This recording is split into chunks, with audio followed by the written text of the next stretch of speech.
প্রচেষ্টা এখানে লাগবে, এটা আমার মনে হয়। এই ক্ষেত্রে আপনাদেরও সবার সহযোগিতা লাগবে। তাই কারণ দেখা যাচ্ছে যে আমি একটাকে ধরে আনলাম আপনার কাছে, আপনি বলে আরে ও তো ভালো, আমার ভাতিজারে ধরে আনছে, ঠিক আছে, কিন্তু আসলে দেখা যাচ্ছে সে নষ্টের পথে যাচ্ছে। এগুলো তারা তো কিশোররাই যদি নষ্ট হয়ে যায়, আমাদের ভবিষ্যৎ কোথায়? আমরা তো সবাই সন্তান লালন পালন করি, বড় করি বৃদ্ধ বয়সের নিরাপত্তার জন্য, তাই না? যে যার অবস্থানে আছি, আমার সন্তানকে আমি বড় করি কেন? যে বৃদ্ধ বয়সের নিরাপত্তা, বৃদ্ধ বয়সের নিরাপত্তা কি? বৃদ্ধ বয়সে তো আমি দৌড়ায় এক জায়গায় যেতে পারবো না, আমি অসুস্থ হলে তো আমি সাথে সাথে যেতে পারবো না, আমার সন্তান আমাকে দেখভাল করবে। তাই কিশোররাই যদি ধ্বংস হয়ে যায়, আজকে একজনের ধ্বংস হলে আমারটাও তো ধ্বংস হবে দুদিন পর। সুতরাং আমরা সবাই সম্মিলিতভাবে সচেতনভাবে এটা নিয়ে কাজ করব, আমি আশা করছি। অনেকে বলছেন হকারের বিষয় মনে আছে এখানে। হকার ইস্যুতে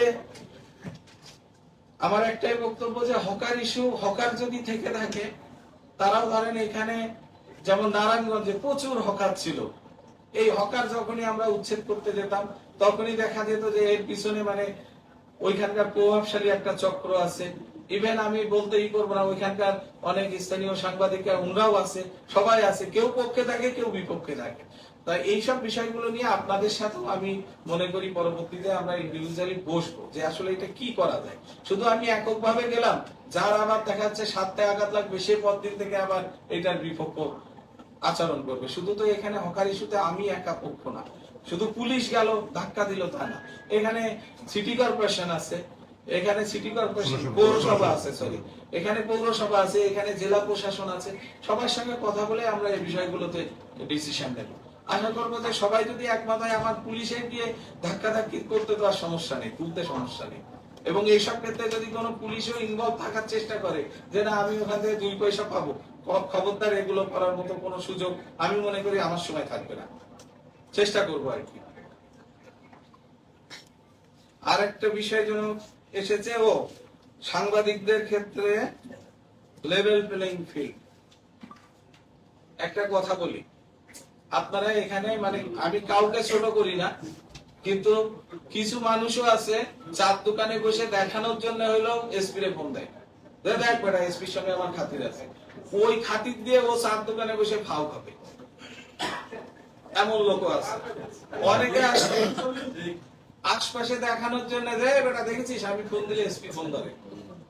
আমার কথা হলো, আপনাদের যদি যৌক্তিক কোনো বিষয় থাকে, যৌক্তিক কোনো ইস্যু থাকে, আপনারা রাত 12টা 1টা 2টা 3টা যখন খুশি ফোন দেন, যৌক্তিক কোনো বিষয়।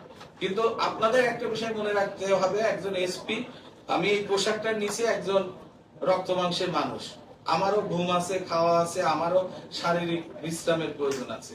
আপনি মাঝরাতে কোনো কারণ ছাড়া একটা ফোন দিলেন, ফোনে ডিস্টার্ব করলেন, আমি যদি সুস্থ না থাকি আপনাদের সেবা দেবো কিভাবে?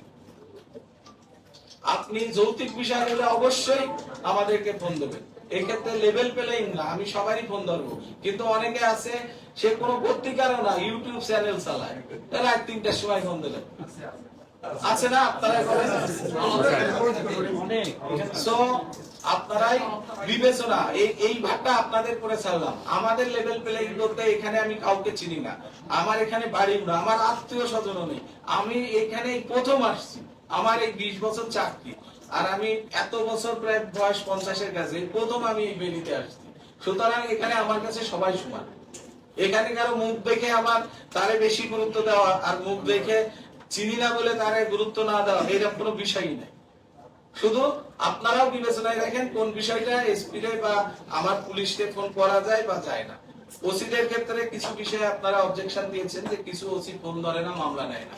মামলা নেওয়ার মতো যদি বিষয় হয় অবশ্যই সেখানে মামলা হবে, অবশ্যই মামলা হবে, মামলা সাবপ্রেস করার মতো কোনো ঘটনা ঘটবে না। কিন্তু অনেক সময় দেখা যাচ্ছে যে আপনার সঙ্গে কারো একটু ভালো সম্পর্ক, তার মামলাটা নিল না বলেই আপনি চিৎকার করলেন, অথচ দেখা যাচ্ছে মামলাটা নেওয়ার মতোও না, এমন ঘটনাও আমরা পাই। ঠিক আছে, আপনারা বিবেচনা করেন।